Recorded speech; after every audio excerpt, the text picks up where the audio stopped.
Hello friends, તો હું રેણુકા મારી ધ્રુવી રસોઈમાં તમારું સ્વાગત કરું છું। તો આજે આપણે બનાવવાના છીએ ગુંદના લાડુ। તો ગુંદના લાડુ બનાવવા માટે મેં આ રીતે ગુંદ લીધો છે। તો ચલો ગુંદને ફ્રાય કરી લઈએ। તો ફ્રાય કરવા માટે પહેલાં આપણે એક કડાઈમાં ઘી લઈ લઈએ।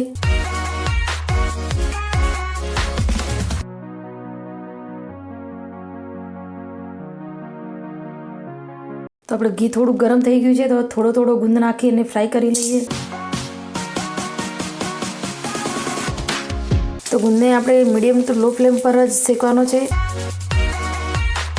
જો એકદમ ગેસ ફૂલ રાખશો તો ગુંદ અંદરથી કાચો રહી જશે અને બહારથી શેકાઈ જશે।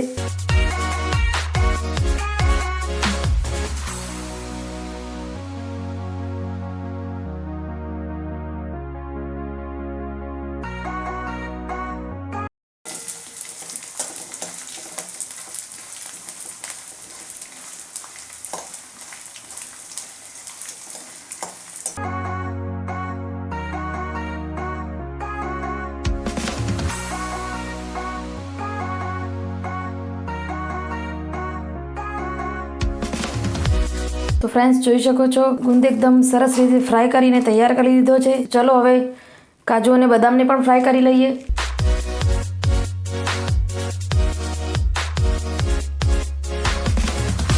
કાજુ અને બદામને પણ આપણે સ્લો ફ્લેમ ઉપર જ ફ્રાય કરીશું। તો કાજુ પણ સરસ ફ્રાય થઈ ગયા છે, તો બહાર કાઢી લઈએ।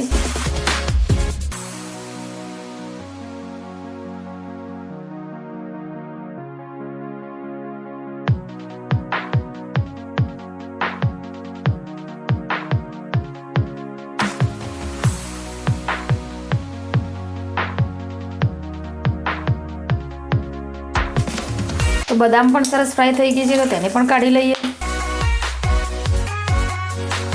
સાથે મેં કોપરાનું છીણ લીધું છે, તેને પણ ફ્રાય કરી લઈએ। તો મેં તૈયાર કોપરાનું છીણ લીધું છે, તમે ઘરે પણ સૂકું કોપરું હોય તો તેને પણ છીણ કરી અને લઈ શકો છો। તો તમે જોઈ શકો છો કોપરાનું છીણ પણ એકદમ સરસ રીતે શેકાઈ ગયું છે, તો તેને પણ બહાર કાઢી લઈએ।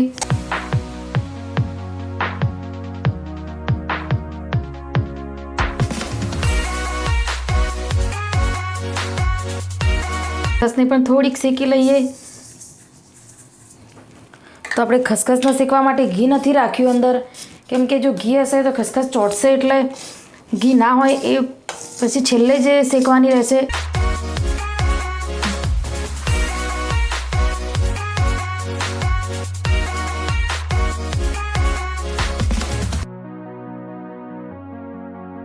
ખસખસ સરસ શેકાઈ ગઈ છે, તો હવે કાઢી લઈએ। તો હવે આપણે ઘઉંનો લોટ શેકવાનો છે। તો મેં 1 કપ ઘઉંનો લોટ લીધો છે, સાથે આપણે 1 કપ જે ઘી લીધું હતું વધેલું છે એ બધું લઈ લઈએ।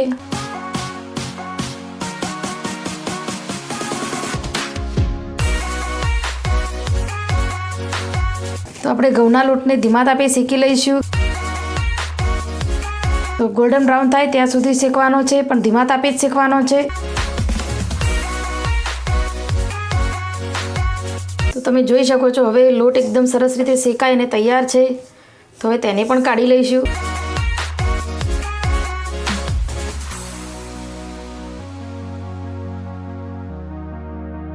તો ફ્રેન્ડ્સ હવે આપણે કાજુ બદામને અધકચરા પીસી લઈએ। સાથે મેં ઇલાયચીના દાણા પણ લીધા છે, તો તેને પણ નાખીને ક્રશ કરી લઈએ। તો કાજુ બદામને સરસ પીસી અને આપણે નાખી લઈએ લોટની અંદર જ।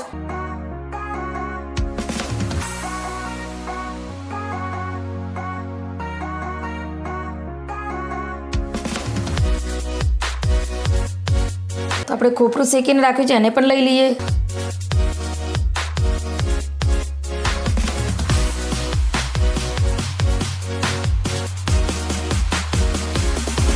તો આપણે ગુંદને જે ફ્રાય કરીને રાખ્યો છે તેને આપણે વાટકીની મદદથી ભાગી લઈએ।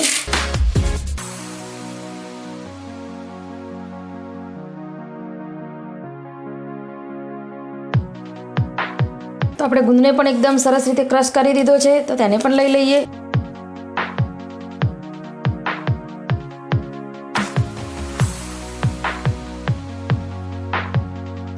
તો હવે આપણે જે શેકીને ખસખસ રાખી છે તેને પણ એડ કરીશું અને થોડીક બચાવીને રાખીશું.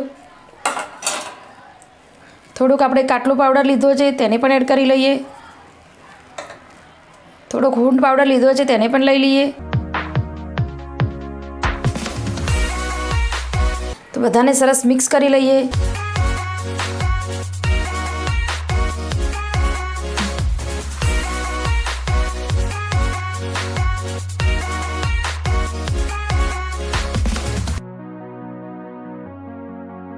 હવે એક કડાઈમાં 2 ચમચી ઘી લીધું છે, તો તેમાં આપણે ગોળ ઉમેરી લઈશું.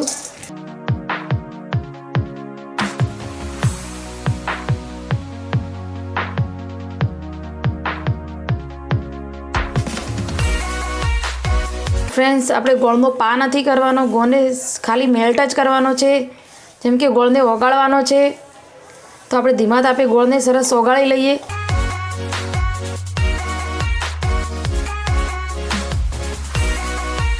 તો ફ્રેન્ડ્સ, તમે જોઈ શકો છો ગોળ એકદમ સરસ રીતે મેલ્ટ થઈ ગયો છે.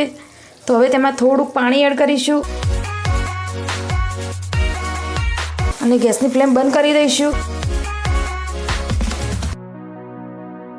અને થોડીક વાર હલાવતા રહીશું.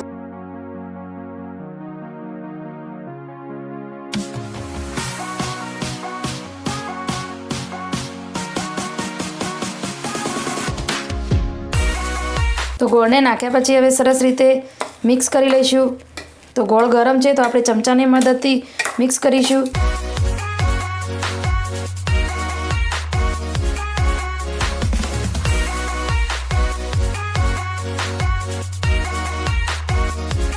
તો આપણે બેટર સહેજ નરમ હોય એટલે જ લાડુ બનાવવાના છે.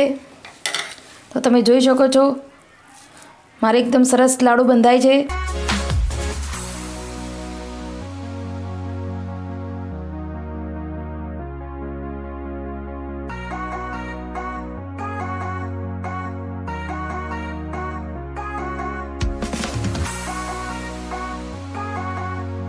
તો હવે બધા જ લાડુ આપણે આ રીતે બનાવીને તૈયાર કરી લઈએ.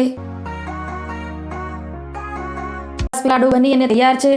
તો એકદમ સહેલી અને સરળ રેસીપી છે. તો હું તમારી સાથે એકદમ સહેલી રીતે લઈને આવી છું. તો આજની મારી રેસીપી ગમી હોય તો લાઈક, શેર, કોમેન્ટ કરજો. નવા હોય તો સબસ્ક્રાઈબ પણ કરજો. આવી જ નવી રેસીપી સાથે હું ફરીથી મળીશ. ત્યાં સુધી આવજો.